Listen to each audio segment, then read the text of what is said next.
पता नहीं इस मंदिर की कौन सी चीज ने बादशाहों और सुल्तानों को इतना तंग करके रखा था, जिस वजह से उन्होंने 17 बार इस मंदिर को पूरी तरह से नष्ट करने का दृढ़ संकल्प ले रखा था। कई बार जलाकर नष्ट करने का प्रयास, तो कई बार रत्न भंडार को लूट लिया। 1692 में औरंगजेब ने इस मंदिर को पूरी तरह से ध्वस्त करने का आदेश दे दिया था।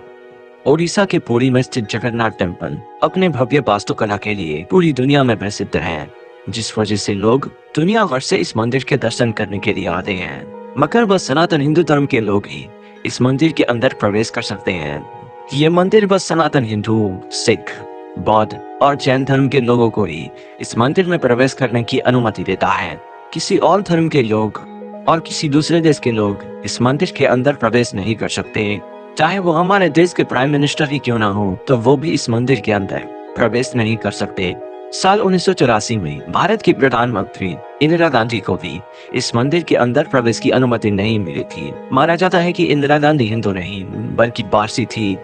जगन्नाथ मंदिर को पूरी तरह से खत्म करने के लिए मुगल बादशाहों और सुल्तानों ने अपनी सारी हदें पार कर दी थी, और इस 17 बार हमले की कहानी भी आज भी बहुत ही कम लोग जानते हैं। हो सके तो इस वीडियो को आखिर तक जरूर देखना, क्योंकि आपको कुछ नया सीखने को मिलने वाला है।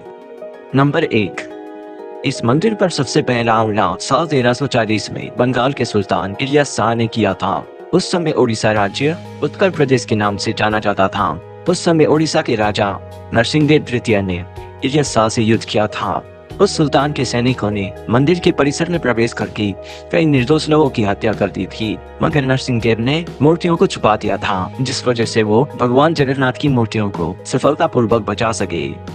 नंबर 2, इस मंदिर पर दूसरा हमला साल 1360 में दिल्ली के सुल्तान फिरोज शाह तुगलक ने किया था, मगर इस बार भी मूर्तियां सही सलामत रही।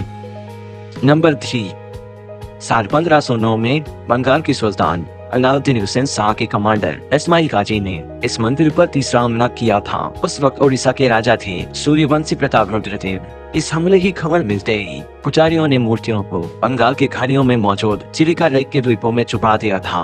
प्रतापरुद्रदेव ने बंगाल के सुल्तान की सेनाओं को ओकले में ही हरा दिया था और उनको भागने पर मजबूर कर दिया। नंबर 4, जगन्नाथ मंदिर पर चौथा और सबसे बड़ा हमला साल 1568 में हुआ था। यह हमला काला पहाड़ नाम की एक अफगान हमलावर ने किया था। इस हमले से पहले ही मूर्तियों को चिलिका लेक के द्वीपों में छुपा दिया गया। इसके बावजूद भी हमलावरों ने मंदिर की कुछ और मूर्तियों को जलाकर नष्ट कर दिया। इस चौथे हमले में इस मंदिर की भव्य वास्तुकला को काफी नुकसान पहुंचा था। इसी तरह साल 1592, 1601, 1611, 1617, 1621, 1641, 1692 और 1699 में कई बार मंदिर को खत्म करने का प्रयास किया गया था। मगर हैरानी की बात तो ये है कि बादशाह और सुल्तानों के इतने प्रयास के बावजूद भी इस मंदिर में मौजूद 3 प्रमुख मूर्तियों के बारे में किसी को भी पता नहीं चल सका था, क्योंकि वहाँ के पुजारियों ने और कार्यकर्ताओं ने इस मंदिर को बचाने के लिए बहुत ही संघर्ष किया था। कई लोगों ने अपनी जान तक गंवा दी। हर बार मूर्तियों को छुपाया गया, कई बार बंगाल की खाड़ियों में मौजूद चिलिका लेक के द्वीपों में, तो कई बार मूर्तियों को अलग अलग गांवों में। इस मंदिर की वैभवशीलता, मैसिव वेल्थ और सुंदरता ने इन सबको खत्म करके आखिर में इसको लूट लेने के उद्देश्य ने ही इस मंदिर पर 17 बार हमला करवाया था। आज भी बहुत ही कम लोग इस मंदिर के संघर्ष के बारे में जानते हैं, तो इस वीडियो को ज्यादा से ज्यादा शेयर जरूर करना।